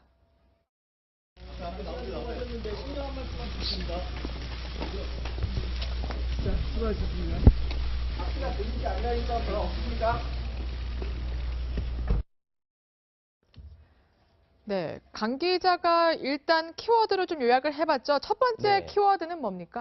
네, 1844일로 정했는데요. 바로 어제가 이제 이명박 전 대통령이 대통령직에서 퇴임한 지 1844일째 되는 날이었습니다. 예. 검찰 조사를 받으러 이제 간 건데 네. 무려 거의 뭐 7년 가까이 시간이 지난 거 아니었겠습니까? 그만큼 굉장히 오래된 시간이 지난 사건인데 지금 문재인 정부가 출범한 지 309일이 지났습니다. 그럼에도 불구하고 지금 이제 거의 1년 가까이 지났다는 얘기인데 적폐청산 수사가 시작되고 나서 지금까지 쭉 진행이 돼 왔고 실제로 이제 이명박 전 대통령이 검찰 포토라인에 서는 날까지 오게 된 것으로 보입니다. 예, 이명박 전 대통령 오늘 아침에 새벽에 귀가하는 모습을 보면 그렇게 피곤한 모습이 그렇게 얼굴에 나타나지는 않습니다. 네. 예. 뭐 물론 포토라인 앞에서는 약간 여유 있는 표정을 보였는데요. 네. 저희 이제 앞에 나가 있던 취재진들이 그 네. 주변 인물들에게 물어봤었는데 심신이 지쳐 있었다. 네. 상당히 조사를 장시간 동안 받으면서 그렇게 사실 체력적으로 굉장히 좀 지쳐 있던 상태였던 걸로 그렇게 파악이 됐었습니다. 화면과는 또 다른 네. 모습이군요. 그렇죠. 네. 귀갓길에도 지지자들이나 뭐 시위대들의 모습은 보이지 않네요. 네, 말씀하신 대로 그 과거에 전직 대통령들이 수사를 받으러 갈 때나 귀갓길에는 항상 지지자들이 많이 나왔었습니다. 뭐 예를 들어서 노무현 전 대통령 때는 노란 손수건, 그 예전에 이제 보면은 노란색 색깔로 하는 그 노무현 전 대통령 지지자들이 있었고, 예. 그리고 실제로 저 박근혜 전 대통령 지난해 수사 당시에는 그 태극기 집회가 많이 열렸었죠. 네. 그런데 올해는 이제 그런 모습들은 보이지 않았고 그 귀갓길에 이제 이명박 전 대통령과 가까웠던 전직 의원들 내지는 전직 장관들이 네. 자택에서 이 전 대통령을 기다렸던 것으로 파악됐습니다. 네. 오늘 가장 관심 있는 사람 바로 화면에 이제 곧 보이는 저 모자 쓰고 있는 유인촌 전 문화체육관광부 장관입니다. 네. 과거에 이명박 정부 때 굉장히 화제가 많이 났었고 두 사람 사이 가까운 걸로 알려지고 있죠. 네, 맞습니다. 그 어제 유인촌 전 장관은 오늘 새벽의 모습. 그렇죠. 오늘 새벽 1시 55분쯤 거의 새벽 2시가 다 돼서 이명박 전 대통령 자택으로 먼저 들어가서 기다리고 있었는데요. 예. 이명박 전 대통령이 서울시장에 재임했을 때 당시에는 서울문화재단 이사장을 지냈고 예. 대통령직을 이명박 전 대통령이 대통령 시절에는 문체부 장관을 지냈었습니다. 그렇죠. 그래서 당시에 이제 뭐 여러 가지 좀 뭐 오해도 있었고 또 실제로 이제 두 분의 인연이 약간 좀 특이했던 거는 이 1991년도에 나왔던 드라마 야망의 세월이라는 게 있었는데 그렇죠. 당시에 이제 주인공 역할이 유인촌 씨가 있었고 그 주인공이 이제 이명박 전 대통령이었거든요. 예. 뭐 그런 식으로 좀 인연도 좀 화제가 됐었습니다. 예. 네, 그 대선 당시에도 굉장히 유인촌 씨가 선거 유세에 적극 참여해서 이명박 전 대통령이 만약에 되면 유인촌 장관이 문체부나 뭐 한자리를 맡을 것이다 이런 관측이 솔솔 나올 정도로 굉장히 좀 끈끈했던 것 같은데 지금까지도 좀 유지되고 있는 것 같습니다. 네, 맞습니다. 어제 보면은 그 뭐 맹현규 전 안전행정부 장관이랄지 뭐 예. 장다사로 기획관이랄지 뭐 김유재 수석 그리고 또 뭐 이동관 수석 이런 분들이 자택에서 이명박 전 대통령을 기다렸거든요. 예. 지지자들은 없었지만 측근들 그리고 이재호 전 의원 같은 경우 예. 권성동 법사위원장 조혜진 네. 의원 네. 지금 보이시는 저 김효재. 인물들이 네. 어제 상황인데요. 어제 이제 조사를 받으러 가기 전에 실제로 이제 자택에서 배웅을 해드렸고 네. 저 중에 이제 또 측근들 한 6, 7명 정도는 자택으로 새벽으로 돌아와서 마중을 했다고 합니다. 예. 자, 이명박 전 대통령 귀가하면서 오늘은 특별한 메시지를 남기지 않았었고요. 어제 이제 검찰 출석에 앞서서 포토라인에서 이렇게 발언을 했습니다. 들어보시겠습니다. 저는 오늘 참담한 심정으로 이 자리에 섰습니다. 전직 대통령으로서 물론 하고 싶은 이야기도 많습니다만은 말을 아껴야 한다고 스스로 다짐하고 있습니다. 다만 바라건대 역사에서 이번 일로 마지막이 되었으면 합니다. 다시 한번 국민 여러분들께 죄송스럽다는 말씀을 드립니다. 네, 아무래도 저 발언, 그러니까 어떤 말을 포토라인에서 할지 굉장히 신중하게 네. 준비를 했을 것 같은데 그래서 A4 용지를 이렇게 들고 있더라고요. 네. 근데 취재진들이 그 A4 용지에 쓰인 말들을 잘 살펴보니 읽지 않는 한 문장이 있었다고 하는데 네. 그게 뭐 실수로 누락된 건가요? 아니면 의도적으로 좀 뺀 것으로 보이나요? 아마 고심 끝에 의도적으로 읽지 않은 것으로 네, 보입니다. 어떤 문장이죠? 지금 보여드린 대로 이번 일이 모든 정치적 상황을 떠나 공정하게 이루어지길 기대합니다. 라는 문장이었는데요. 예. 이게 사실 이게 굉장히 여러 가지 해석을 나올 수 있는 문장인데 이 표적 수사에 대해서 굉장히 큰 불만을 내비치지 않았습니까? 예. 1월 17일 기자회견 당시에는 나를 향한 표적 수사다라고 강한 톤으로 비판을 했었는데 예. 아무래도 포토라인 앞에서 실제로 검찰 수사를 앞두고 있는 입장에서 자신의 수사가 어떤 방향으로 진행되는지에 대해서 불만을 드러낼 경우에 법치주의가 약간 훼손된 게 아니냐 이런 비판을 받을 수 있거든요. 예. 다만 이 전 대통령은 이 대목에 대해서는 검찰 간부들과 면담 자리에서는 말을 했다고 합니다. 아, 그래요? 그러면서 이제 편견 없이 조사를 해달라 네. 이런 말까지 한동훈 한동훈 중앙지검 3차장 검사와 이제 녹차를 마시면서 예. 간부들과 이런 얘기를 나누긴 했다고 합니다. 그렇군요. 자, MB의 기나긴 하루라고 제가 정리를 해봤는데 어제 21시간 동안 검찰청사에 있었습니다.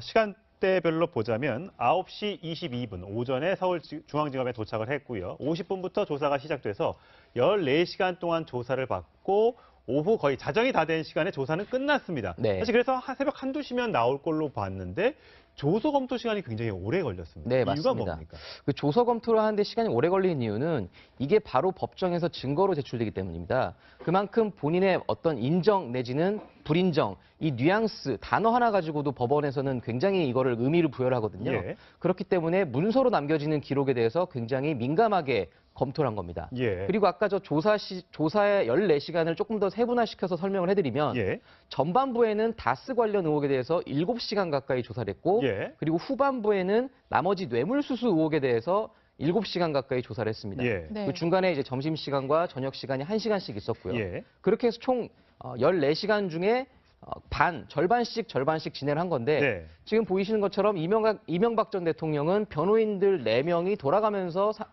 그 조사실 안으로 들어와서 입회를 예. 했고 예. 수사검사는 다스 관련해서 전반부에는 신봉수 부장검사 그리고 후반부에는 송경호 부장검사가 조사를 했고 예. 식사는 지금 보이시는 저 휴게실 1002호 휴게실에서 설렁탕과 곰탕을 시켜 먹었다고 합니다. 예. 네. 자, 그리고 하나 더 이제 또 포착된 것이 이 전 대통령이 이제 메고 온 넥타이였는데 하늘색을 메고 왔거든요. 네. 여기서도 조금 의미가 있다 이렇게 보시는 분들이 있더라고요.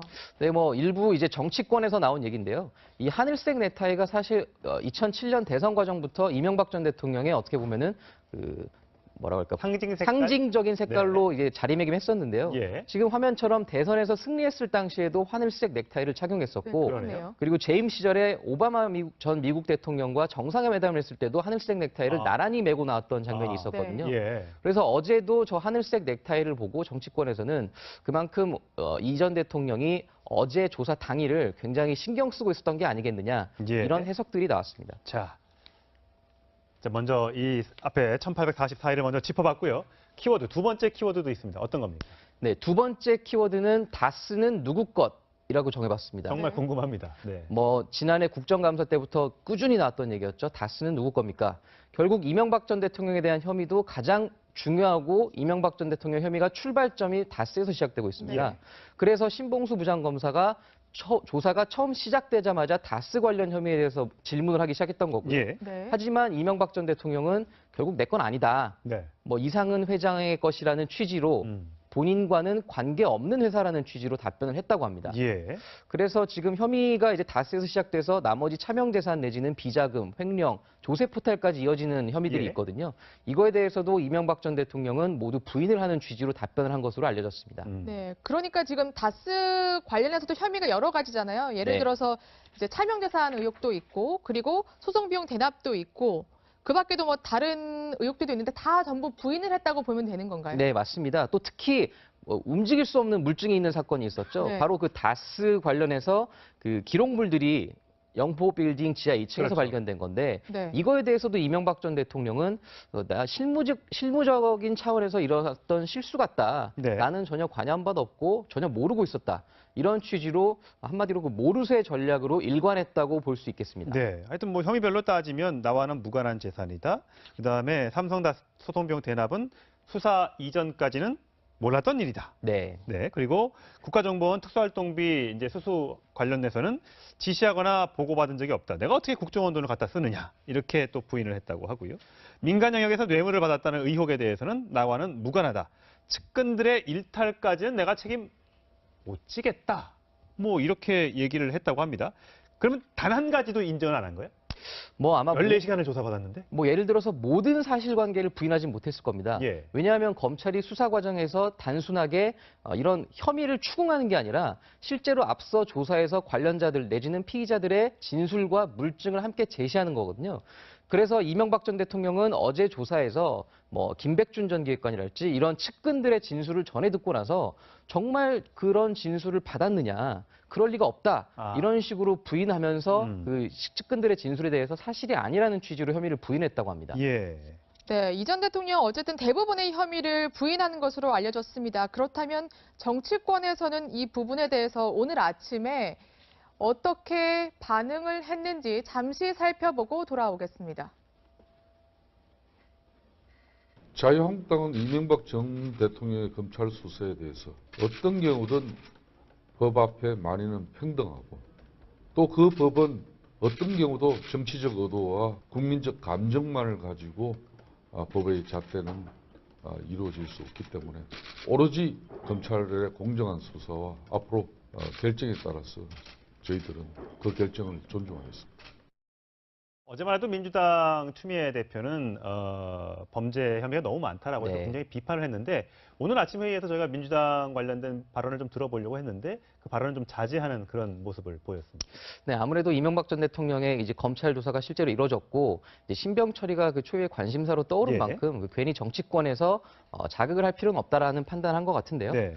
아마 뭐 이번 주 내지는 뭐 다음 주 결국 이명박 전 대통령에 대한 신병 처리가 이제 어떻게든 결론이 날 전망인데요. 예. 그 이후에 아마 정치권 반응이 추가로 나올 것으로 보입니다. 예. 네, 이명박 전 대통령에 대한 검찰 조사 주요 두 가지 키워드를 알아봤고요. 마지막 키워드가 있죠. 강 기자 뭡니까? 네. 마지막 키워드는 히든 카드라고 네, 정해봤습니다. 히든 카드.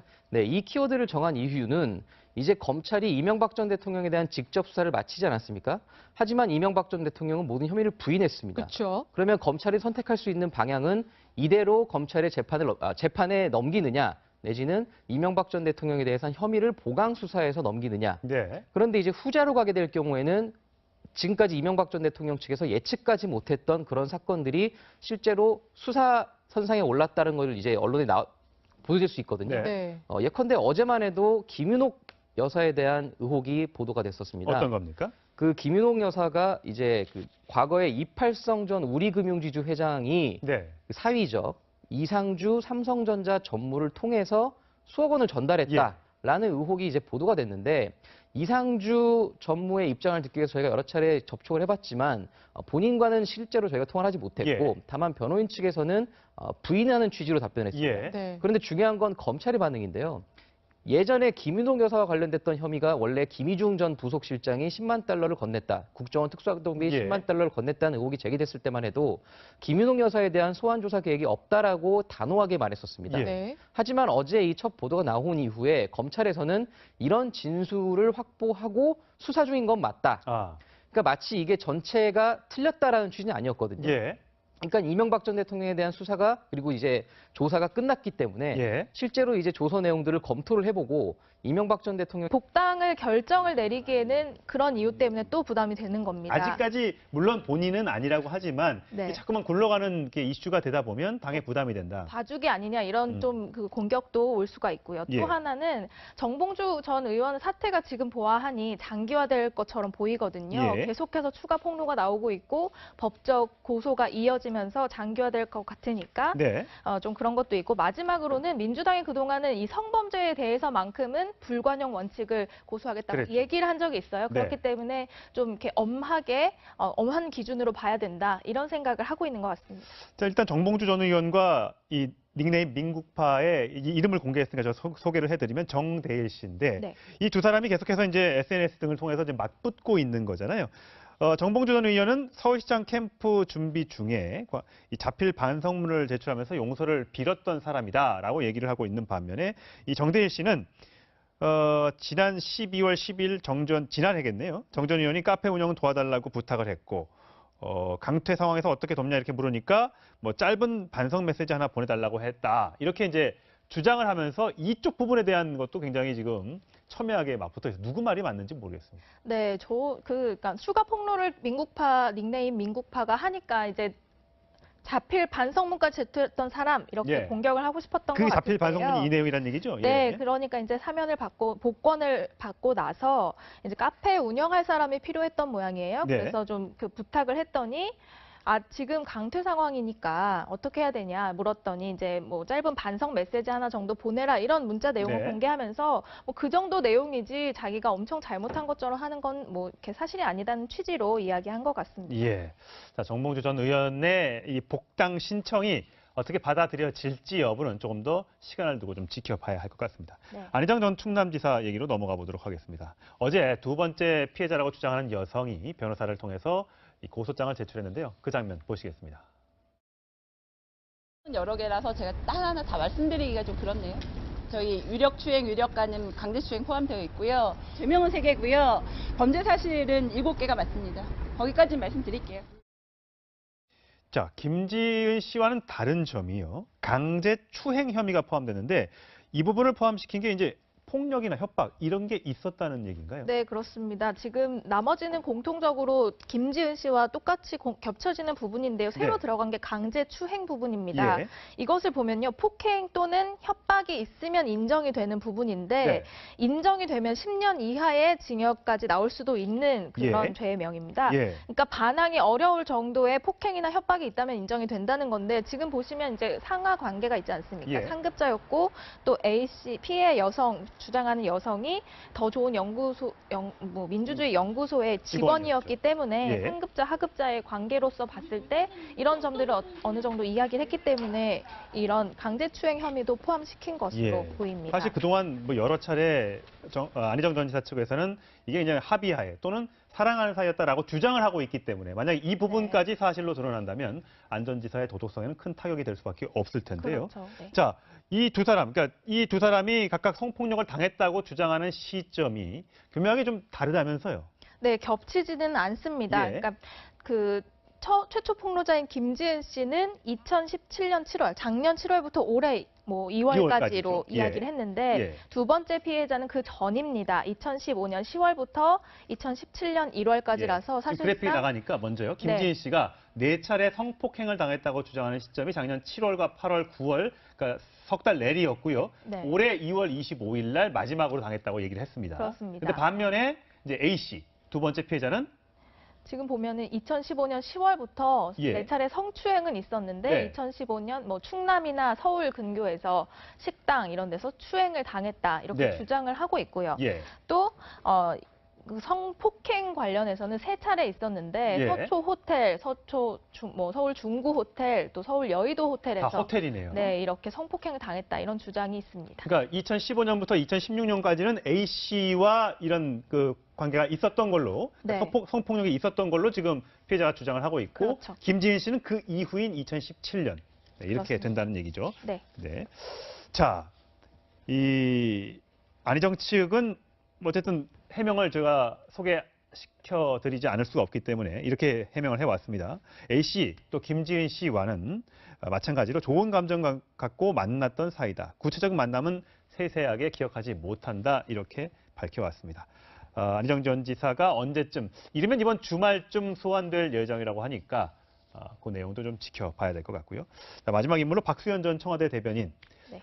끝까지 버틸 것 같았던 박수현 전 대변인 결국 자진 사퇴를 했습니다. 네, 당의 결정을 받아들이겠다고 하면서 어제 사퇴문을 발표를 했는데요. 네. 거기 내용에 보면요. 당초 3월 6일 날 이미 사퇴의 마음을 먹었지만 갑자기 악의적인 의혹들이 나와서 어떤 그 상황 변화가 생겼다. 그러니까 저 3월 6일이라는 게 안희정 전 지사의 이 김지은 씨 최초 폭로가 나온 그 시점입니다. 네, 그 시점인데요. 그때부터 이미 안 될 것 같다는 생각이 들어서 사퇴의 마음을 굳혔지만 본인에 대한 어떤 의혹들이 이제 쏟아져 나오기 시작했거든요. 그래서 의혹을 덮어쓴 채로 사퇴하는 것은 그것을 인정하는 것이기 때문에 싸울 시간이 필요했다. 그래서 당 최고위나 이런 걸 통해서 충분히 당에는 소명을 했고 당에서도 자신의 소명을 모두 수용을 했다. 이런 얘기를 하면서 사퇴를 했습니다. 어제 사퇴서에 보니까 이런 대목이 있던데요. 문 대통령이 정무수석까지 보내서 당을 설득하려고 했다. 그러니까 한병도 청와대 정무수석이 청와대 뭐 출마하라 마라 할 상황이 아니다 뭐 이렇게 얘기는 했습니다만 본인이 어쨌든 청와대 대변을 했으니까 나름대로 인정을 받고 이렇게 지방선거에 출마하게 됐는데 이런 불미스러운 일로 낙마를 할 위기에 처했는데도 청와대가 날 믿고 해줬다라고 하는 뉘앙스처럼 보여요. 네, 충분히 그런 점을 어떤 이렇게 소구하려는 모양이었는데요. 청와대나 당 모두에서 부인을 했습니다. 먼저 한병도 정무수석 같은 경우에는 청와대가 뭐 출마를 하라 마라 할 상황은 아니다 이렇게 했고요. 당 관계자는 청와대는 그냥 당의 결정을 따르겠다는 입장일 뿐 이래라 저래라 하지는 않는다 이렇게 부인을 한 상황입니다. 자, 박수현 전 청와대 대변인은 안희정 전 지사의 최측근으로 알려져 있죠. 안희정 전 지사가 어떻게 보면 이제 낙마를 하게 되면서 이 박수현 전 대변인도 비슷한 길을 걷게 돼서 지지하는 분들의 입장에서는 되게 안타까운 일이 되겠습니다만 본인이 만약 정말 그 제기됐던 의혹들이 사실이 아니라면 법적 다툼을 통해서 증명해내길 바라겠습니다. 자, 오늘 말씀 잘 들었습니다. 고맙습니다. 다음 소식입니다. 이 정의용 국가안보실장과 서훈 국가정보원장이 한반도 주변국 연쇄 방문을 마무리 짓고 오늘 문재인 대통령에게 그 결과를 보고합니다. 청와대는 북한을 상대로 비핵화 문제와 평화협정 체계를 한꺼번에 일괄 타결하는 방안을 검토하고 있습니다. 청와대 취재기자 연결합니다. 최재원 기자. 네, 청와대 춘추관입니다. 자, 정의용 실장 오늘 보고한다고요? 네, 그렇습니다. 정의용 국가안보실장은 오늘 청와대 대변인이 어제 오후 전격적으로 출마 포기를 선언했습니다. 불륜과 내연녀 부정공천 의혹이 제기된 지 8일 만입니다.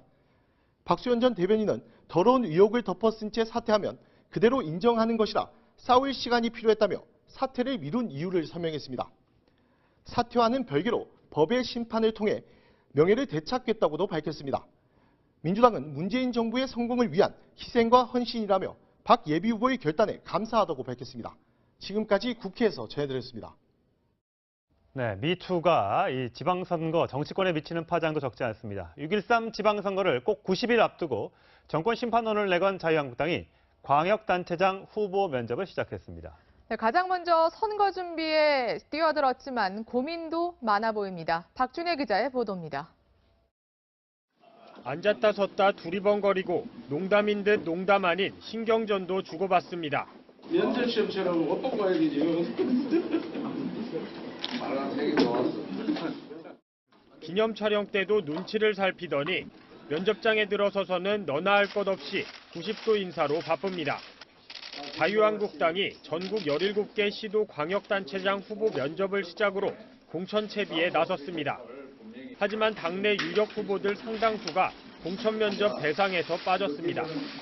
서울시장 후보군으로 거론되는 이석연 전 법제처장, 오세훈 전 서울시장, 김병준 전 국민대 교수와 충남의 이인재 전 의원, 경남의 윤한홍 의원 등은 아직 공천 신청을 하지 않았습니다. 이 때문에 주요 지역의 경우 경선보다 전략 공천 가능성이 높다는 관측이 우세합니다. 경선을 함으로써 시너지 효과가 나야 됩니다. 경선을 위한 경선은 의미가 없죠. 한국당은 다음 주 전략 공천 지역을 선정, 발표할 계획입니다. 하지만 전국 17곳에 공천 신청자가 31명에 그치고 전남 전북은 아예 지원자가 없어 인물란만 드러냈다는 지적도 나옵니다.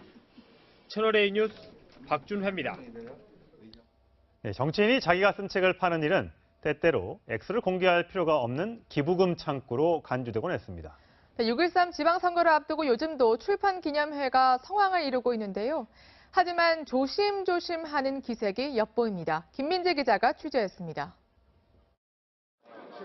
더불어민주당 서울시장 후보 경선을 준비 중인 우상호 의원의 출판 기념회.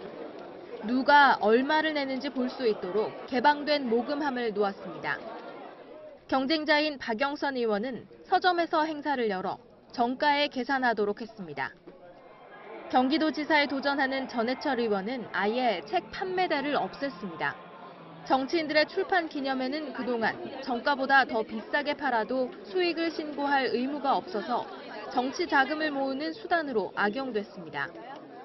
높은 당 지지율에도 당에서 성추문 등 논란이 끊이지 않은 상황에서 비판을 의식해 몸을 한껏 낮춘 듯한 모습입니다. 그렇다고 구태의연한 모습이 완전히 사라진 건 아닙니다. 일부 출판 기념회에서는 여전히 5만 원짜리 지폐 뭉치가 오가기도 합니다. 책값으로 내신 액수가 좀 큰 것 같아서. 정치인이잖아요. 저희 회장님하고 좀 절친이신데 제가 대신 왔어요. 책 판매 수익을 신고하게 하는 등 출판 기념회를 제한하는 법안들이 번번이 국회 문턱을 넘지 못한 결과입니다. 이제는 정치인들의 의지에만 맡기는 대신 편법적인 정치자금 모금의 통로가 되지 않도록 제도적 뒷받침이 필요해 보입니다. 채널A 뉴스 김민지입니다. 네, 관련 소식 직접 취재한 김민지 기자 나왔습니다. 안녕하십니까? 안녕하세요. 지금도 저렇게 아직도 돈 봉투 넣는군요. 네, 이제 오늘부터 할 수 없게 됩니다. 오늘부터 안 되는 거예요? 네, 후보들은 할 수 없습니다. 그렇군요. 자, 홍준표 자유한국당 대표도 책을 낼 예정이라면서요? 네, 어제 SNS를 통해서 밝힌 내용인데요. 네. 출판 기념회를 하겠다기보다는 이제 책을 내겠다고 밝혔습니다. 제목은 꿈꾸는 로맨티스트라는 제목인데요. 아, 책 제목이 꿈꾸는 로맨티스트. 네, 지금 보시다시피 문재인 정권의 전국 운영에 대한 소신을 정리해서 책을 내겠다는 건데요. 네. 이렇게 꿈꾸는 로맨티스트라는 것은 예전 과거에도 본인이 그 미니 홈페이지 시절에 제목으로 썼던 제목이기도 해서 본인의 트레이드 마크처럼 돼 네, 있군요. 인연이 깊은 단어라고 합니다. 예. 어쨌든 듣고 보면 지금 현재 정치권에서 불고 있는 미투 운동과도 연관지어 생각할 수도 있겠다라는 생각이 좀 드네요. 이렇게 또 밝힌 걸. 네, 미묘한 시점에 좀 이렇게 나와서 그런데요. 네. 이번에 발간할 책의 제목, 이 꿈꾸는 로맨티스트라는 제목이 이전 저서인 나 돌아가고 싶다의 한 꼭지라고 합니다. 예. 여기에는 지난 대선에서 논란이 됐던 학창 시절 에피소드가 실려 있어서 이제 주목을 받았던 책이기도 합니다. 이번 책에는 또 어떤 내용이 담겨 있을지 논란이 된 대목은 이번에 좀 빠지지 않을까라는 생각을 좀 해봅니다. 그렇습니다. 자, 정봉주 전 의원 얘기를 해보도록 하겠습니다. 오늘 조금 전에 9시 45분에 복당 신청서를 냈는데 복당 신청서를 내면서 자, 지금 한참 일고 있는 이 성추행 의혹에 관한 질문을 받고 이렇게 대답했습니다. 들어보시죠. 제가 그분을 왜 고소하죠? 그분은 이 쟁점에 끼어들고 싶은 사람일 뿐입니다. 별로 관심이 없어요. 온갖 부정한 행위를 해서 미건스에서 제명됐던 사람입니다. 그 중에서 고의든 고의가 아니든 가장 허위라고 판단한 부분만 저희가 추렸습니다. 그러니까 이제 정봉주 전 의원을 호텔로 데려다 줬다 하는 사람이 이제 어제 드디어 실명을 공개하고 이제 얼굴까지 공개한 상태에서 내가 데려다 준 거 맞다. 왜 정봉주 전 의원 거짓말하느냐. 이제 이렇게 해서 진실 공방이 오가고 있으니까 왜 그럼 그 사람은 고소하지 않느냐라고 했던 데에 대한 반응인 거죠. 네, 그렇습니다. 그러니까 이거에 대해 설명하기로는 이 쟁점에 정말 끼고 싶어서 안달이 난 사람인데 내가 왜 고소를 해서 더 띄워줄 주느냐 이런 취지의 발언인데요. 어제 실명을 공개하지 않았습니까? 이제 실명을 공개하면서 정봉주 의원에 대한 폭로를 계속 이어가고 있는데 여기에도 또 배경이 좀 있어 보입니다. 이거 보고 보도를 하면서 본인이 정봉주 전 의원의 추종자들로부터 지금 2차 피해를 당하고 있다. 말할 수 없는 이렇게 공격을 당하고 있다라고 하면서 정 전 의원이 좀 공지를 내려서 이런 것들을 못하게 해달라 이런 말도 덧붙였거든요. 아무래도 실명과 이름까지 사진까지 공개를 하면서 적극적으로 방어에 나서는 모습입니다. 예, 마침 정봉주 전 의원이 이제 당에서 이렇게 나가게 될 때는 이제 BBK 사건으로 인해서 유죄 판결을 받지 않았었습니까? 네. 이제 그 이후에 마침 또 이제 공교롭게도 이명박 전 대통령이 어제 검찰 포토라인에 섰는데, 자, 이 부분 때문에 내가 당에서 나왔으니 이 부분이 이제 해결됐으니 나는 민주당으로 돌아가야겠다라고 주장을 하고 있는 건데 민주당에서의 반응이 좀 궁금합니다. 민주당은 사실상 지금 좀 부담스러울 수밖에 없는 상황이거든요. 보면은 지금 그동안 성추문에 의해서 이미지를 많이 타격을 입어서 지금 지방선거 걱정이 되는 데다가 그렇죠. 안희정 전 지사도 있고 박수현 전 대변인도 있고 또 그만뒀습니다만 민병두 또 의원도 있고요. 네, 연이어서 이런 일들이 생기다 보니까 지금 이미지에 타격을 입는 것이 굉장히 부담스러운 데다가 또 하나